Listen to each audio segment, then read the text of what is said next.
prison my entire life, 3/4 of my life since as recent as December 15th, I just got out of prison again. And I was in a Christian ministry previously to go into prison. And I was in the same Christian ministry, and I thought I had control of my life. Everything was going well. I was trusting in God. I was trusting in the Lord. And but I wasn't doing His will. And the Bible, it's the written word, but for me today, it's the living word. I'm living the Bible today. That was the difference between then and now. Then I took my will back, and within 30 days, pretty much immediately, within a day or two, I was kicked out of the ministry. I was living in Vince Park with my girlfriend at the time, and we were homeless. And the Lancaster police came and, stopped me, ran my name. There was a parole violation, obviously, because I wasn't reporting. So they picked me up, they brought me to Lancaster and shipped me back to Berks County. That's where I'm not originally from, but that's where I've lived for the last 25 years. So I went back to prison for 5 months. When I got back to prison, I kind of had the attitude like, well, I gave the religion a try, and that didn't work, so now what? And after I thought about it a little bit longer, I knew that was like the enemy. He was trying to get in my head. He was trying to keep me from God's word. So I wrote to the chaplain. I got a Bible. I started reading it again. But I didn't start just reading the Bible. I started trying to apply the Bible to my life in all circumstances, even in prison. And something changed. I wrote to the Christian ministry. I apologized. I asked for forgiveness. And they showed me a lot of grace and mercy, and they allowed me to come back. And I am so blessed that they gave me that opportunity. And while I was in prison, I was walking around. You only get so much time out of your cell. So I would walk and exercise on rep because I'm stuck in a 6x10 cell all day long. And I'd just be walking and smiling, and people would come up and be like, you're really happy. Do you realize that you're in prison? And I was like, yeah, I know I'm in prison. And but I said, I would tell him, I'm okay because he's walking with me. And they would look at me like I was crazy and be like, who? And I was like, the Lord is walking with me. And they were like, what? And then they looked at me a little crazier. And something about that joy that I had while I was in prison. I was in prison, but I had never felt so free in my life.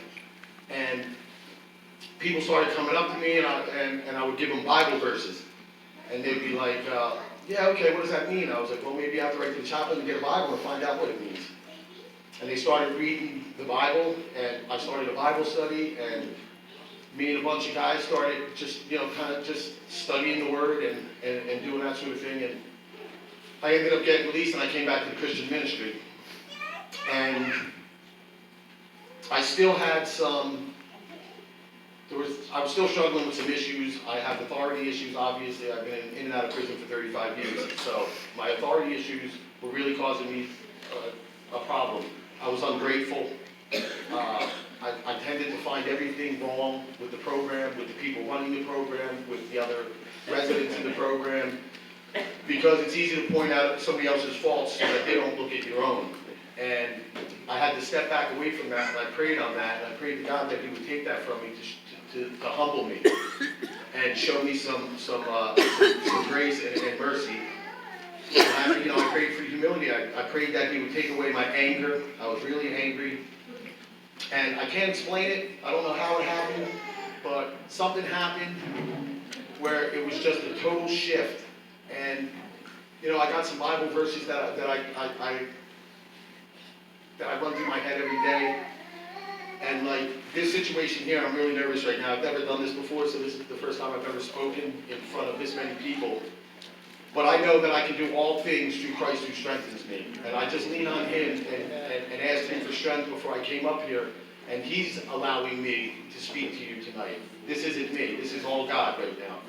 And He pointed me to a Bible verse, and it was Philippians 4:13. And it just says about being content in all your circumstances, no matter what they are. And if you can find joy in the bad times, how much more joy will you experience in the good times? And I'm trying to operate my life on that now. I'm trying to find joy in every situation that I'm in. And, there have been moments where I was like, in a situation that was very difficult, but I was joyous and just kind of shaking my head like, how did this happen? Like, why am I even happy right now? And I can't explain it. I don't know how it happened. He just did something for me like they say God can do for you what you can't do for yourself, and that is exactly what he did for me. He changed me in a way where I don't even know what's coming out of my mouth anymore. Like, it's like I'll say things and be like, did I just say that? Like, where did that come from? And it is really just an amazing thing. And I know I looked at the paper tonight and I see that they had the Reckless Love of God on there, and that is my favorite song. And if everybody does not have that song, you can YouTube it. It's Corey Asbury, Story Behind the Song. And he'll tell you how he came up with that song. And that was God speaking to me tonight, because when Pastor Tom pulled me aside and he said it was going to be that song, I was like, wow, I know exactly what I'm going to say now. Because it's the parable of the lost sheep. And I was that lost sheep. And he hunted me down for 47 years until he found me and he put me on his shoulders and he brought me home to the Potter's house and he saved my life. He literally saved my life.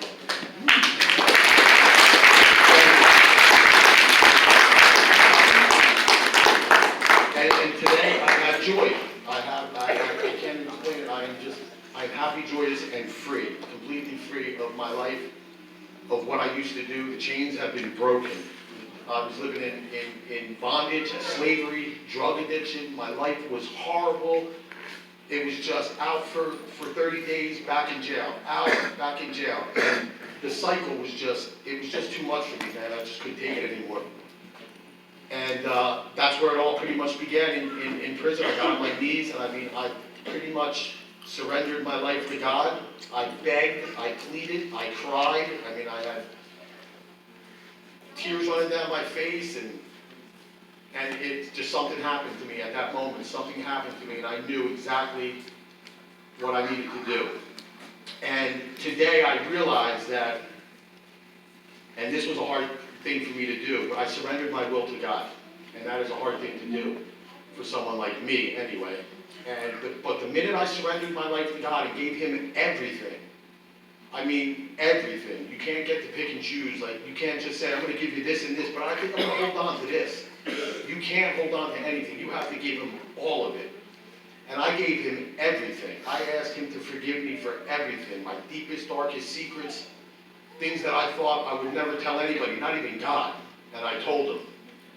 And at that moment, I just felt like this weight that came off my shoulders. I felt free. I felt light. I felt like that heaviness that was on my heart was finally gone. And once that happened, I was then able to do all things. And that verse there, people read that verse, I can do all things through Christ who strengthens me. It doesn't say that you can do some things. It says you can do all things. All of it. Anything you want to do, it's all possible through God.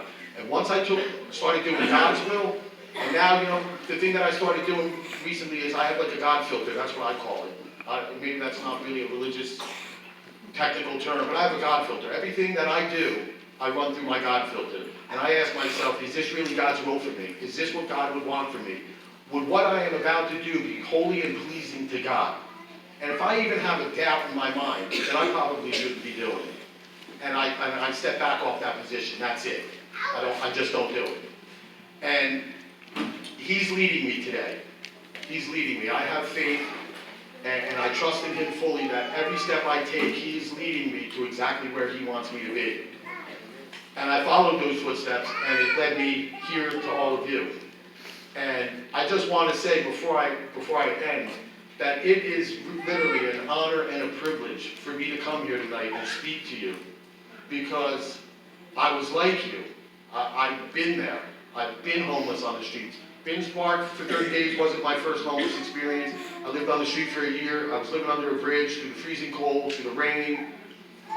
I couldn't walk. My feet were, it was just a terrible situation. So, I can empathize with you. I've been there. I know what it's like. It is really not a good situation. But There's hope for us all, man. There really is. If he can save a wretch like me, he can save anybody, man. I didn't think it was possible. But I'm telling you, like, it is the most amazing thing. It was the best decision I ever made in my life, to get down on my knees and surrender everything that I had to him. And now I'm in God's hands. I got it right there. I'm in God's hands. And he is literally carrying me through this life. And just one more thing before I close.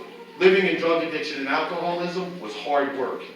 I was at it 24/7. I didn't sleep on Christmas. There was no Easter. There was nothing. I was going 24/7, 100 miles an hour, no breaks. And when I surrendered to the Lord and gave him all of that, he took away my stress, my worries, my anxiety, grief, shame, everything that I was suffering with that kept holding me back out to my addiction. And it is easy. You know, I just follow what he wants me to do.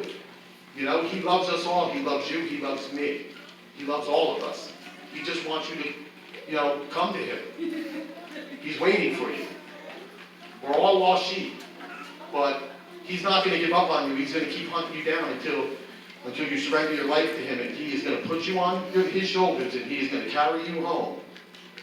And all of your family and everybody, you know, it even says in the Bible, in that same verse, you know, there'll be, what does it say? There'll be more rejoicing in heaven over one sinner than there will be over 99 righteous people. He wants you. He's looking for you. He looked for me. He found me. He brought me home. He brought me here. And I just really appreciate everybody listening to me. I might not be making a whole lot of sense or nothing, but this is my first time doing this. I've been blessed to be able to do it. And I hope I can come back again and do this for you all again. I really will. This was a really rewarding experience for me. It was one of my biggest fears, but I knew I had to face that fear, because that's the enemy. When he's telling me, oh man, and trying to get me all scared so that I back out of this, that's because he is so cunning, and he comes at me in such a way where he's disguised, and he dresses himself up to look so pretty and appealing, that he wanted me to back out of this out of fear, because he didn't want me to give my message to you tonight. He doesn't want this. He's fighting this, and I couldn't let him win tonight. So that's why I showed up here, and that's why I said what I have to say. And I just want you all to know that there is hope, man. He has plans to prosper you, not harm you. Plans for a hope and a future. That's Jeremiah 29:11. That's a great verse, because he wants that for all of us. That is one of God's direct promises to us. Amen. That's what he wants for us. So I appreciate everybody listening to me. This was Amen. This went a lot easier than I thought it was going to go. And I hope you all have a great night. And I'll be here if anybody wants to talk to me afterwards. I would love for you to come up and talk to me. Okay. And yeah, get on board, man. Join me. Team Jesus. It's an awesome team. I'm on the winning team now.